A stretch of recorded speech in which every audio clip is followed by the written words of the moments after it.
The Big Story.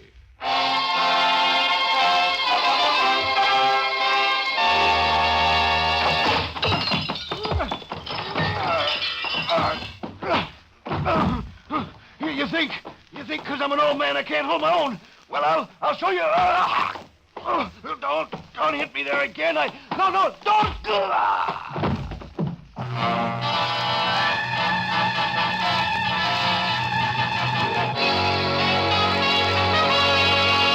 Detroit, Michigan. From the pages of the Free Press, the story of a sneaking suspicion that became a dead certainty.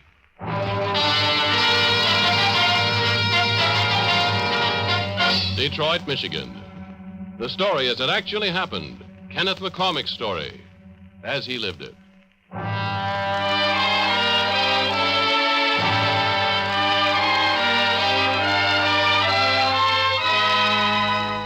You've seen it before, Ken McCormick, of the Detroit Free Press.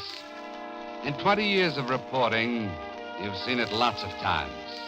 But somehow, you've never gotten used to the look of murder, especially violent murder. The shattered glass, the shambles of tables and chairs, the twisted body, always the same. And now, on this Sunday morning in the suburb of Highland Park, as you stand in the living room of a shabby bungalow, now you're seeing it all over again. What a mess. Mind showing me your press card? Oh, here you are. Detroit Free Press. Name is Ken McCormick. I'm Captain Walsh, Highland Park Detective Bureau. How do you do? Cormick, huh? You the guy that got the Pulitzer Prize a few years ago? Oh, you have a good memory, Captain. What's the dead man's name? Radway, George F. Radway, age 69, worked in a candy factory. Looks like he took quite a beating. What did he die of? Broken ribs, probably punctured his lungs. Death occurred around midnight last night, reported early this morning. Anything else you want to know? Well, I'd like to get an interview with his family. Well, you can't. He hasn't got any.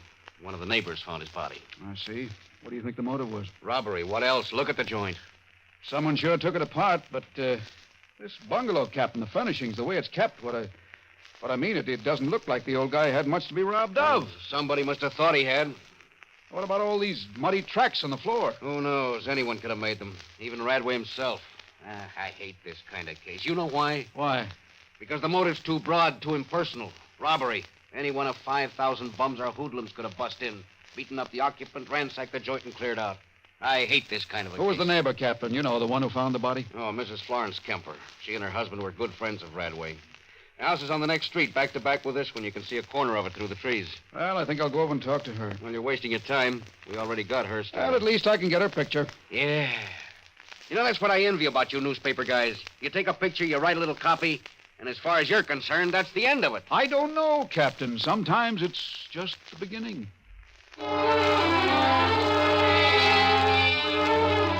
You wait for Frank Harmon, your photographer, to take his shots of the murder scene. And then the two of you start out for Mrs. Kemper's. You take a shortcut that leads through the back lots from Radway's bungalow, and you've only gone about 50 yards when you see it. Frank, look over here alongside the path. Now, you see that? Yeah, I see it. So what? Now, look at the color. Grayish tan. What do you expect from a patch of mud? Magenta? Well, don't you remember those tracks in the bungalow? Unless I'm colorblind, this stuff matches perfectly. Say. Hey, you're right. And look there, right in the middle of it. Yeah. Looks like maybe part of a footprint.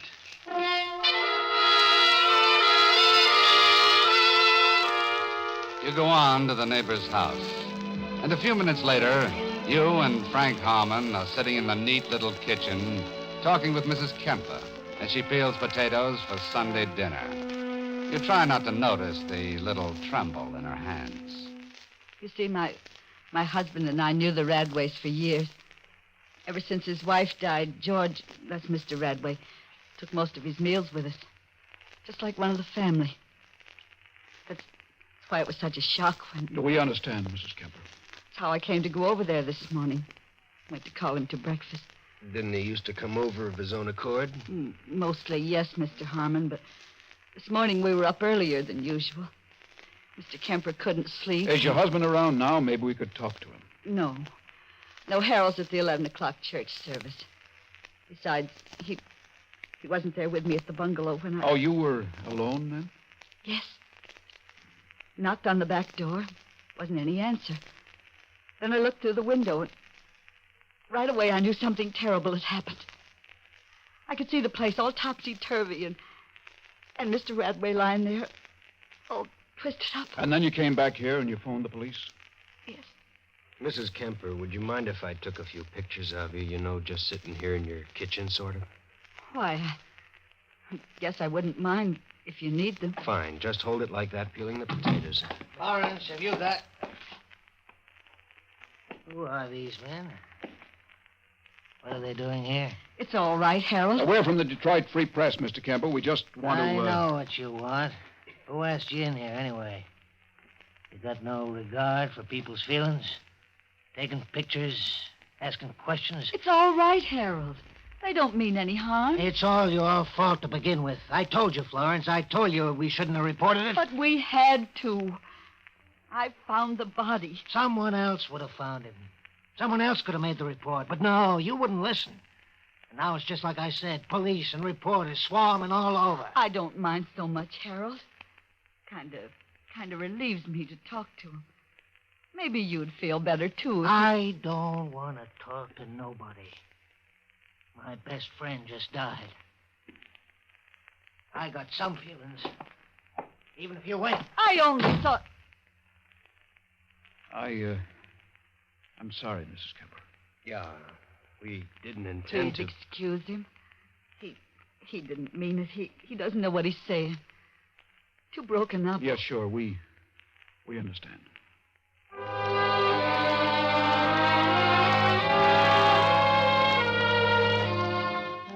The two of you leave.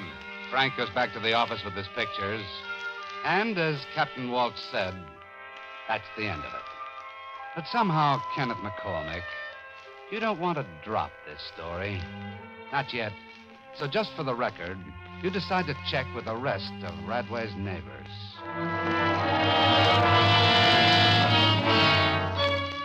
Well, now, come to think of it, there was someone looked mighty suspicious. A stranger.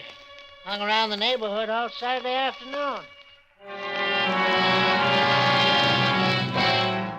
I should hope to say I did see him. Why, even came here. Pretended he was a window washer. But I knew it was funny. He was wearing a good brown suit. That's right, a brown suit. Dark hair, medium height, and pretty heavy build. Was trying to get in that bungalow in the worst way. Come back 3 or 4 times before it was dark.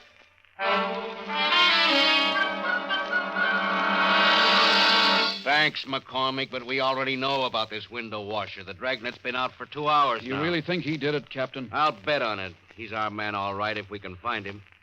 With my luck, that's a question.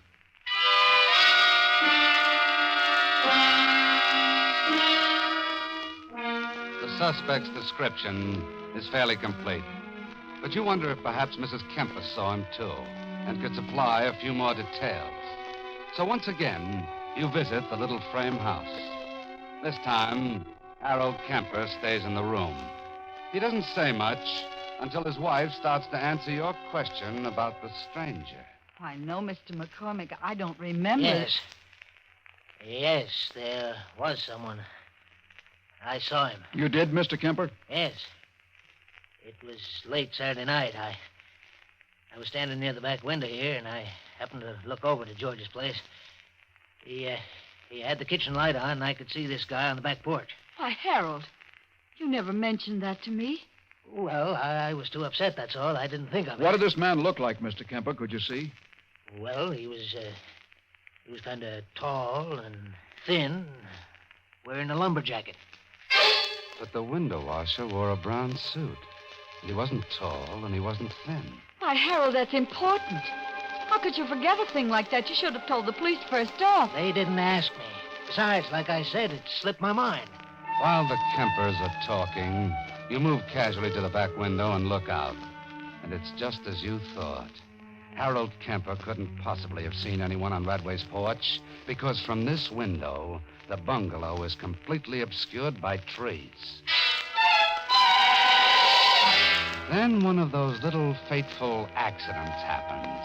The pencil you've been holding in your hand drops and rolls under the Davenport. You kneel to retrieve it, and there before your eyes, is something which, in the breath of an instant, contracts your vague conjectures to a steel-hard core of suspicion.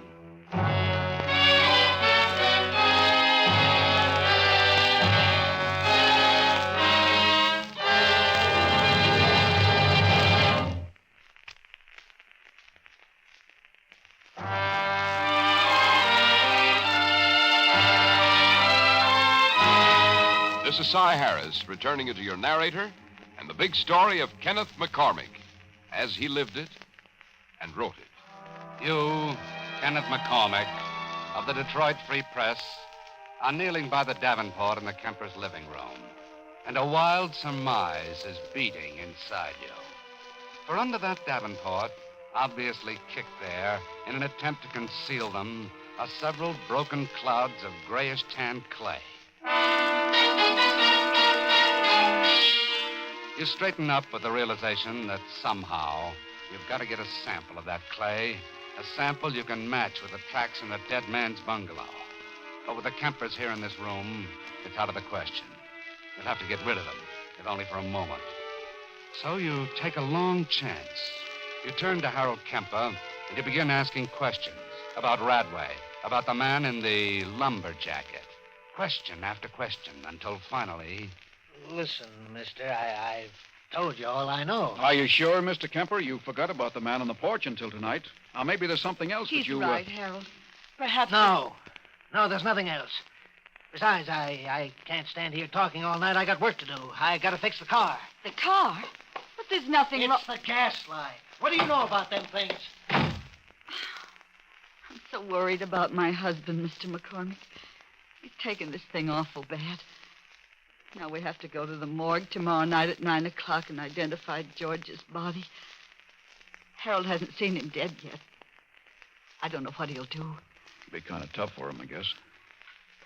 Mrs. Kemper, could I trouble you for a glass of water? Why, certainly, that's no trouble. Just sit right there and I'll get it from the kitchen. You cross quickly to the Davenport, reach under, grab some of the clay, drop it in your pocket, and are just getting up when... Drop your pencil again, mister? Yes. Fix your car already? I came back for a wrench. Oh. Well, I'll be leaving now, Mr. Kemper. Tell your wife to never mind about that drink of water. I don't feel thirsty anymore.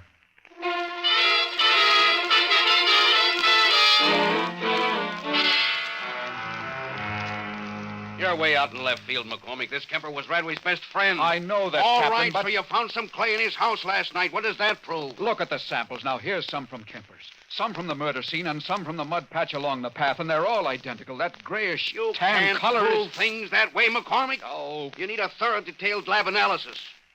I'll send the stuff in, but it doesn't make any difference anyway, because even if it is the same, Kemper could have made those tracks at some other time. then why did he kick the pieces under his sofa? Why did he try to hide them? Well, maybe he didn't. Maybe his wife just brushed them out of the way. Oh, nuts. His wife is as neat as a pin. She'd clean the dirt up. She wouldn't push it under the furniture. And another thing, if Kemper was such a good friend, why wouldn't he have gone to the bungalow and tried to help Radway after his wife came back and told what she'd seen? Unless he already knew the old man was dead. You can't tell about things like that. Maybe the guy gets sick at the sight of blood. A lot of people do. Yeah, sure. Kemper's a respectable citizen. I'm not going to pull him in on your hunch and leave myself open to a charge of false arrest. No, sir. Oh, well, I just thought you could... We got a lead now. We know the motive was robbery, and we know why. There was a rumor all over the neighborhood that Radway kept money in his house. You can bet that window washer heard it, too. As soon as we roust him, the case will be in the bag.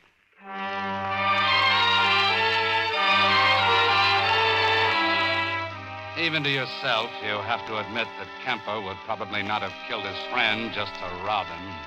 Then your theory gets another body blow.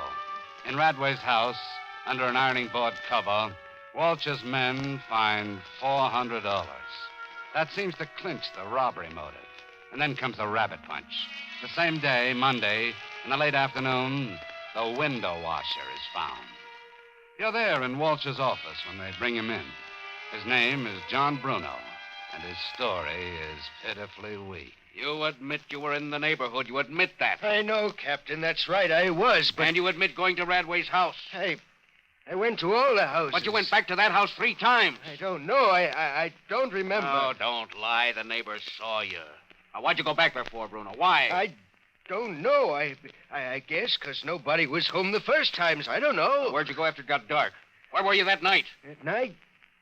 Well, I went back to my room, that's all. Back to the rooming house. Can you prove it? Can you prove you stayed there all night? I don't know. I didn't see no one. I live alone. You gotta take my word, mister. Honest, I didn't go back to the bungalow. I didn't kill no one. Honest, you gotta take my word. You look at that bewildered, frightened man in the brown suit, and you know one thing. John Bruno is innocent. His story is weak. He has no alibi, no witnesses. But how many innocent people do?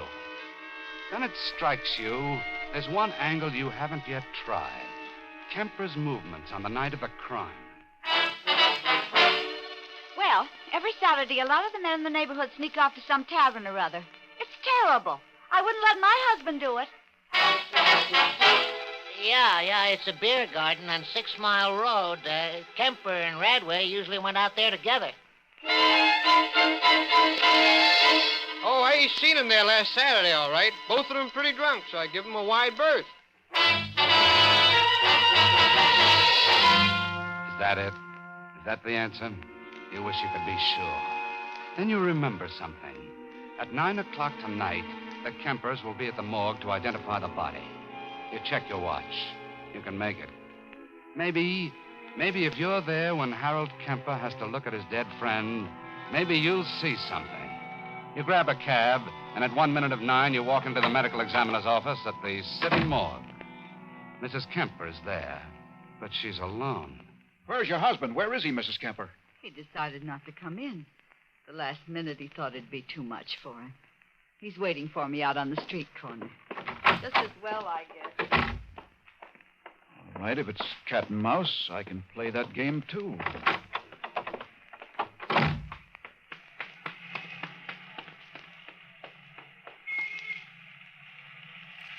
Enjoying the view, Mr. Kemper? Huh? Oh, Better than the one inside, isn't it? what do you want, mister? Well, I just thought I'd tell you how the case is coming. You were his best friend. I figured you'd like to know. Oh, yeah, sure. Well, have they found anything yet? Oh, they know who the murderer is. They do? Yeah, they're just making sure of their evidence. They found a patch of mud in the back lot, with a footprint in it. And now they're checking with the tracks in the bungalow. As soon as the lab tests come through, they'll probably make the arrest. Well, that don't seem like much to go on. Oh, they have other evidence, too. Plenty of it. Well, Mr. McCormick, I see you found my husband after all. Yes, we've been having a little talk. How about you, Mrs. Kemper? All finished inside? Yes, I made the identification all right. And Harold, I'm sure it won't be long before they catch the man who did it. Oh, how could you know? Because I saw something. And I'm sure the police saw it, too. What do you mean? Well, on George's throat, there were 3 or 4 fingerprints, just as plain as could be.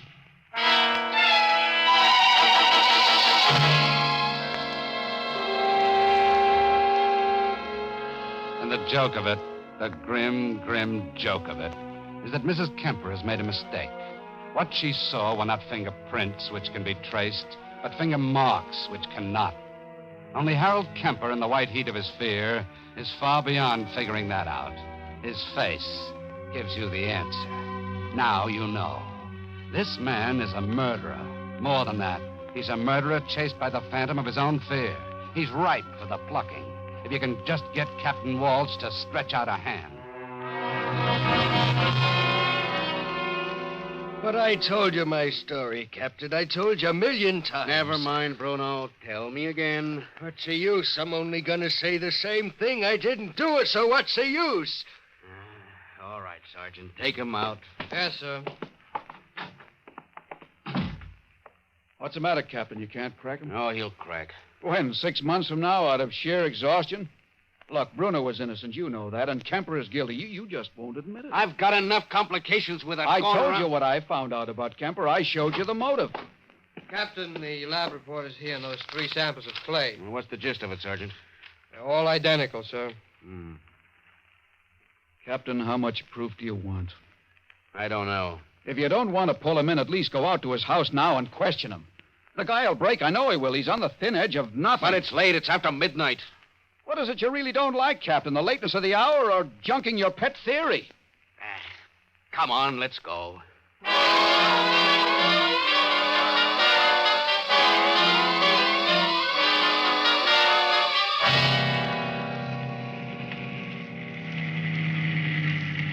Don't pull in the driveway, Sergeant. Just park out front. Yes, sir.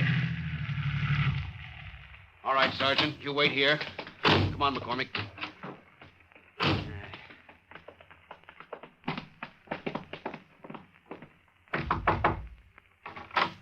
Oh, evening, Mrs. Kemper. Hello, Captain. I wonder if I could see your husband for a minute. I'm sorry. He isn't here. He's gone out. Do you know when he'll be back? No, I don't. Could we come in for a minute? Yes, of course, Mr. McCormick. Come in. It's kind of late to go out, isn't it? Do you know where your husband's gone?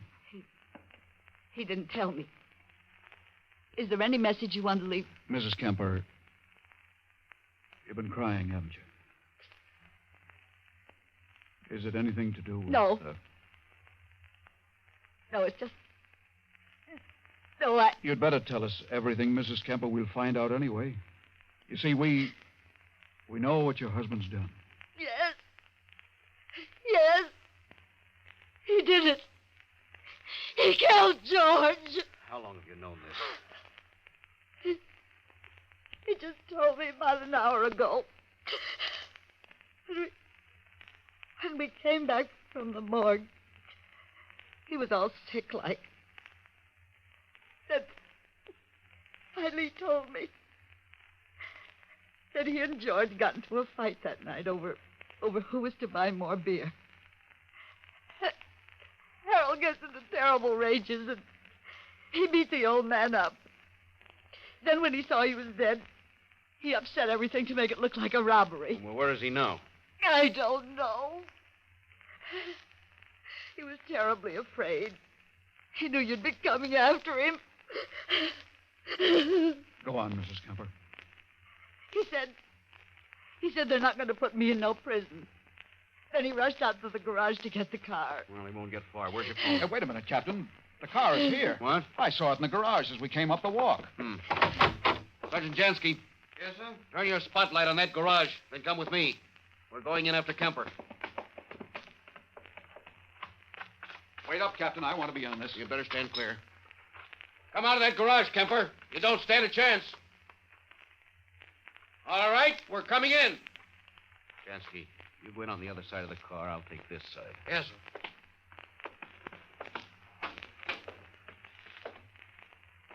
Kemper? He's not on this side, Captain. He's not here either. Wait a minute. Huh? Look over there, sir. In that corner, just off the floor. Harold! Harold, are you there, Harold? McCormick, don't let her in here. Mrs. Kemper, don't. Don't go in there. You'll only... Now, let me alone. Let me alone. Harold, where are you? Harold, are you...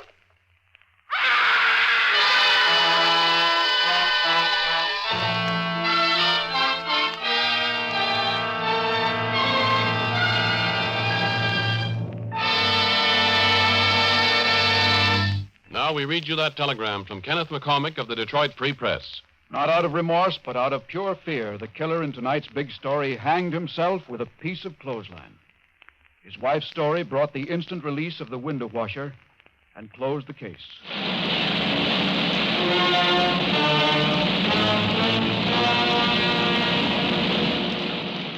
And so ends another big story. In order to protect the names of people actually involved in tonight's authentic big story, the names of all characters in the dramatization were changed, with the exception of the newspaper reporter. This is the United States Armed Forces Radio Service, the voice of information and education.